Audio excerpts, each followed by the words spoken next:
Welcome to Case Series. Don't forget to like, share, and subscribe for more courtroom drama. 5CR3890 Mr. Hirschfield appears in custody here on an extradition matter. All-point attorney from the Public Defender's Office. Miss U.S. Spin, have you had enough time to go over Mr. Hirschfield's options with him today? I have, Your Honor. Mr. Hirschfeld has elected to demand a governor's warrant and request a bond hearing. Okay. So Mr. Hirschfield, the state of New Mexico is advising they have an active warrant for your arrest.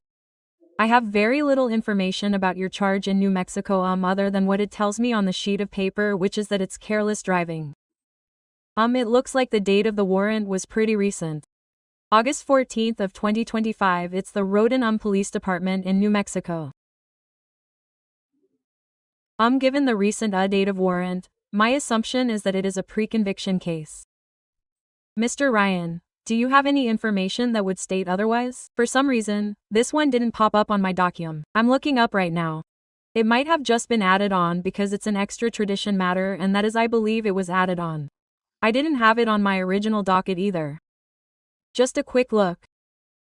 I would very likely to agree with the court at that point given your view of the matter. So Mr. Hirschfield, I'll give Mr. Rye a little bit more time to see if he finds anything different. The reason why that's important as to whether it's a pre- or post-conviction matter is because that determines whether I have the discretion to set a bond when you demand a governor's warrant. You have two options today. One is you can demand a governor's warrant from the state of New Mexico. If you choose that option, New Mexico has up to 95 days to return that governor's warrant to Colorado. Once they do, if you are out of custody and have not, that warrant is still active, then you will be remanded again and held in custody. At that time, you could request a hearing here in Colorado to determine if the warrant is valid. If at that hearing the warrant is found to be valid, then you would be extradited to New Mexico and they would have 15 to 30 days from that future date to come pick you up. If you don't request a hearing, then that timeline starts right then when you're remanded on the governor's warrant, and New Mexico has 15 to 30 days to come and get you. If you demand a governor's warrant, and we address bond, and I set a bond which I have the discretion to do. I don't have to, but if I set a bond and you're able to post that bond, the whole point is that you get back to New Mexico as soon as possible and turn yourself in on this warrant. Otherwise, if you don't and the governor's warrant comes back before you get back to New Mexico and turn yourself in, then you just go back into custody on that warrant and you're held without any bond. Pending New Mexico picking you up within the time frame. So that's kind of the whole point of demanding a governor's warrant. Having a bond set is that your plan is to get back to New Mexico as soon as possible and turn yourself in on the warrant. Do you have any questions about any of that? So you're saying that would be, so you're saying if this thing goes through, you're saying upon release I got to get myself out there immediately. So Your Honor, I also advised him he could reach out to an attorney and see if they could quash the war, which is also I think an option. It's going to be my condition of bonded that you return to New Mexico as soon as possible. I'm not going to give you a deadline. If you're planning on working with an attorney to consult with someone to see about getting the warrant quashed, you can do that. My point is that if the governor's warrant comes back before you do that or make I guess accommodations to get it taken care of there, then you're going to go back into custody here. So that's why the whole point is to get back there and take care of this warrant as soon as possible. So what we're discussing is that upon release, if this were to happen immediately or something, I got to get myself out to make go snap fast. Welcome back, everyone. Today's case is something straight out of a legal merry-go-round. And no, I don't mean the fun kind. Meet Mr. Hirschfeld, a man who seems to live his life bouncing between Colorado and New Mexico like a ping pong ball, all thanks to a careless driving charge that just won't go away. But here's the kicker. This isn't his first time in court for this very same issue. Over the years, he's been caught in what he calls a tornado of being arrested, released, extradited, and then, surprise, arrested again. And while he claims innocence and blames stress, the record suggests otherwise. DUIs, failure to appear, and fleeing charges all paint a picture of a man who just can't get out of his own way. Today, he's trying to demand a governor's warrant, hoping it gives him some breathing room. But will this be his chance to finally break the cycle, or just another spin on the carousel of consequences? Stick around, because this courtroom drama takes twists you won't want to miss. My condition of bond will be as soon as possible. Okay, and so if that means, this week you're going to be reaching out to attorneys in New Mexico and retaining somebody and they're going to work with you on a date to go in and turn yourself in or to go in and appear for a hearing. Yeah, I want you working on that as soon as possible. I'm not going to tell you a bond condition is that you have 1 week to get back to New Mexico. But my bond condition is going to be as soon as possible cause that's sort of the whole point of that of demanding a governor's warrant and requesting that I set a bond. The whole point is that you're going to get back to New Mexico and get this taken care of.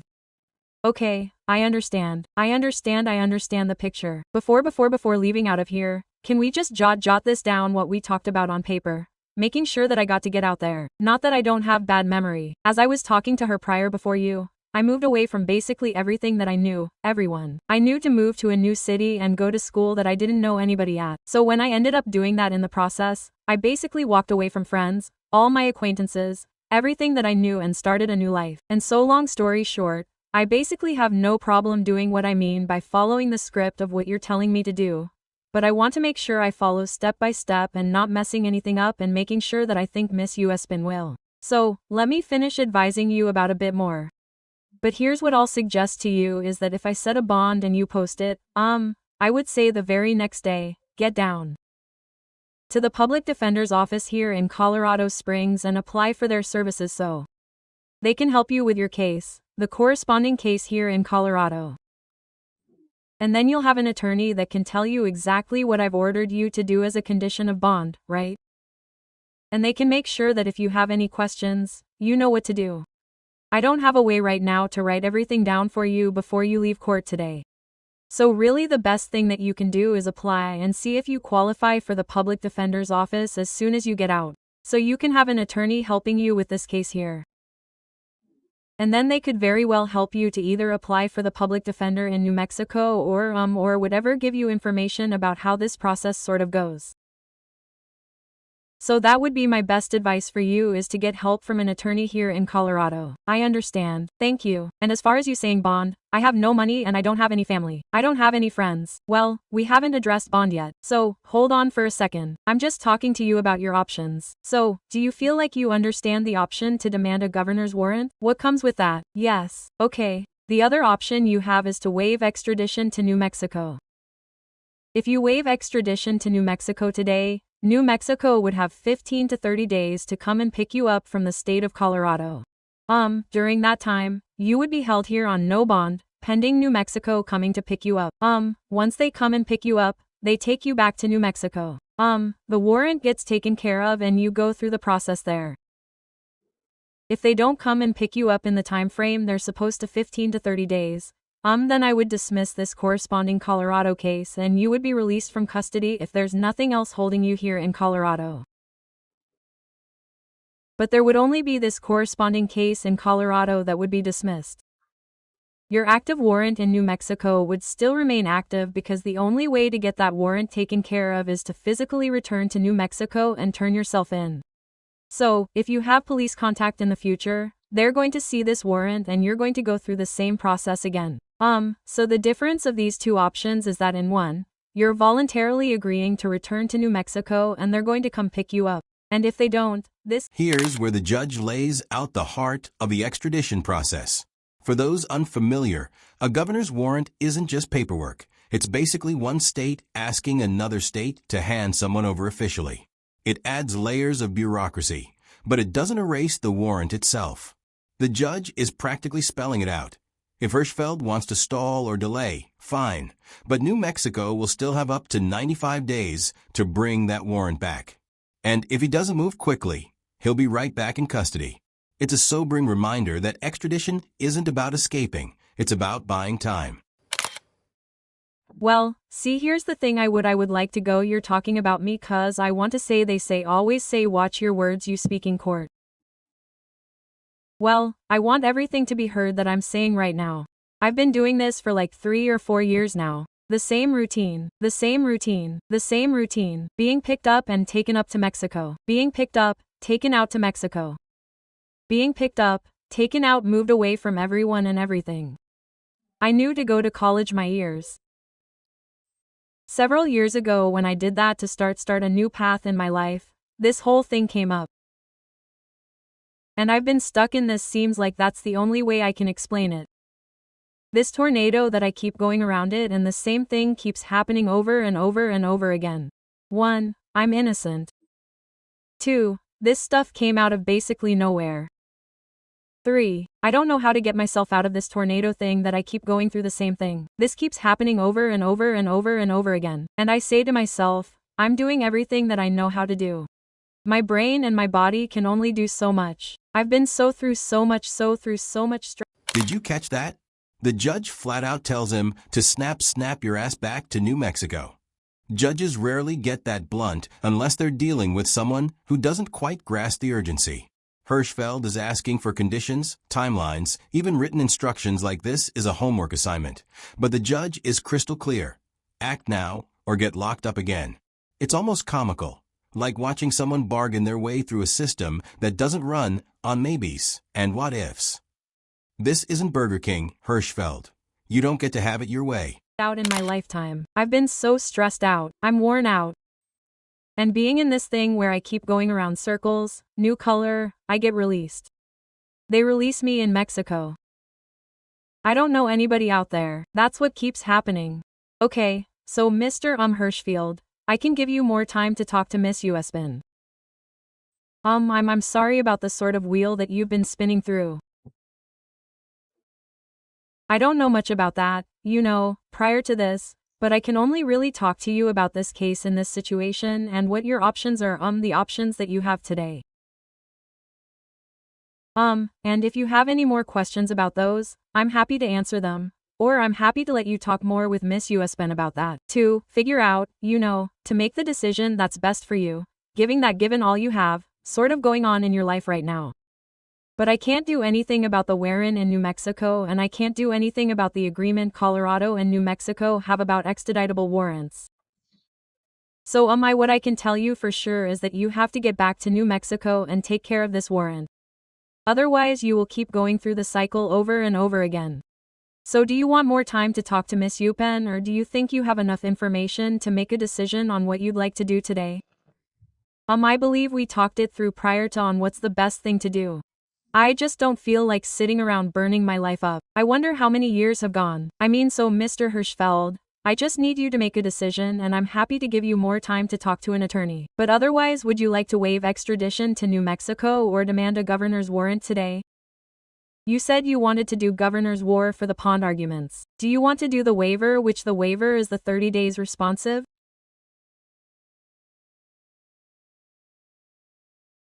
Put me in the circle. Yes. Wah, you want to do the I'm saying is that's what I keep doing, isn't it? Yeah. I don't circle over and over and over it's before.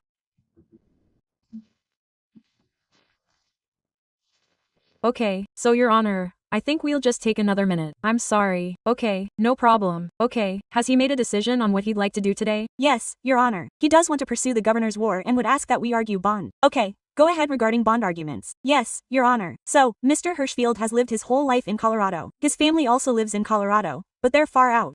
As you know, it's a big state. So, they're I think he said over 100 miles away. That being said, this is a careless driving case. Now here comes the fork in the road. Waive extradition and let New Mexico come pick him up, or demand a governor's warrant and promise to handle it himself. At first glance, demanding the warrant feels like a power move, but in reality, it often backfires. Why? Because it usually means more jail time while the paperwork grinds through the system. Hirschfeld talks about being stuck in a tornado, but the truth is, he's the one spinning himself around by refusing to deal with the issue directly. Sometimes the tornado isn't life, it's your own choices. It's a case that he has a lot of emotions about, as the court was able to hear, and a case he does want to resolve. He's just not sure how to get out of the cycle. I think with the help of the PD's office, and he has informed me he will go right to the PD's office, we can help get him set up with a step-by-step idea of how to reach out to the PD in New Mexico, how to work on getting this case resolved so that he can move on. I think in the past he just doesn't know how to handle the court system, and I think he just needs guidance. Your Honor, I've also been informed by Mr. Hirschfeld that he is not going to be able to post any monetary bond.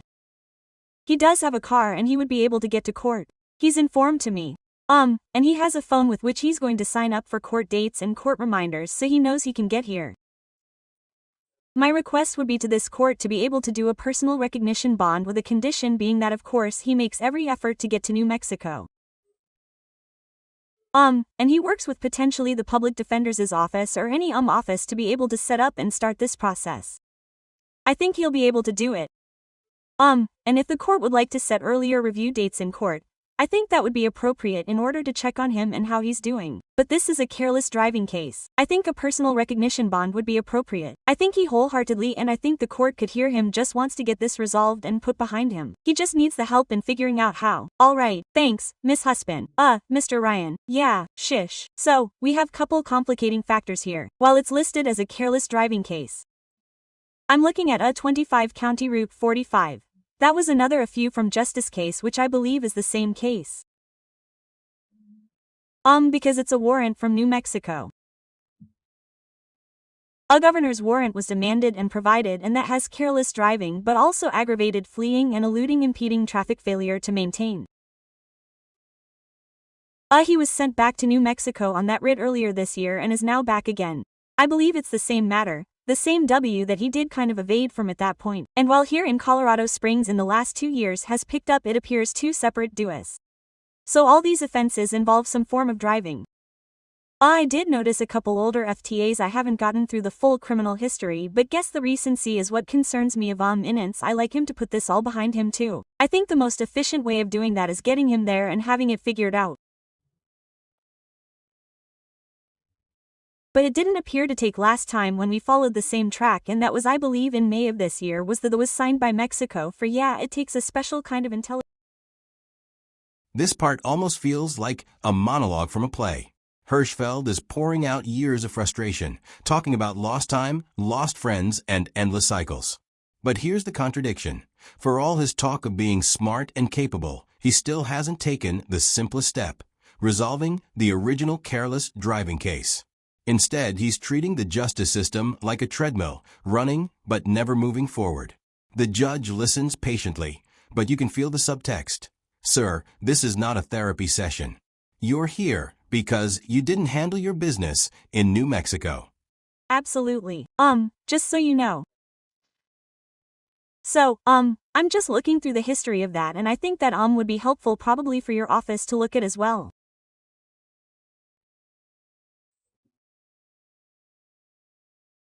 But I do see that a governor's warrant was requested for a different extradition matter and that's the 25 County Route 45 case.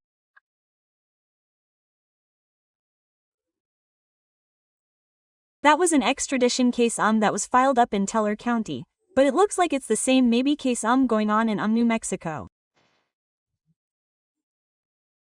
A governor's warrant was requested. It was signed and returned and bond was revoked on that case back in June. You have been going through this cycle, but it's because this warrant in New Mexico hasn't been taken care of. So I'm concerned that one Mr. Hirschfeld continues to drive that there's a DUI case pending now in Colorado. There's a new extradition case. I see 25 meters 101 up in Teller County as well. Which is another DUI case. So I'm concerned about community safety. I'm concerned that Mr. Hirschfeld may have some other things going on as I'm looking through the history in those other cases. And I'm concerned that he's not going to get back to New Mexico and take care of this. So given that information, I don't agree that a personal recognition bond is appropriate. I'm going to set bond in the amount of $2,500 cash security or property in this case. Obviously, if Mr. First is able to post that bond, and I know from your bond argument that it seems like that's not going to be possible. But if something changes, he needs to return to New Mexico as soon as possible and turn himself in on that warrant. I'm going to set this case out about 4 weeks for a review to see what the status is on that governor's warrant. And I'll keep this case here because I think all of his other cases are in Teller. that I can see right now, so I'll just keep this one down here. Also, I don't think that we'll just wait to see what happens with the governor's warrant because since there's 2 other open cases here, I don't know that Colorado is going to release your hold. But we have to wait and see if that governor's war comes back anyway. So I'm going to set this for a review in 4 weeks on September 30th, which is a Tuesday. That'll be back in here in Division DST at 1:30. I was wondering if we could maybe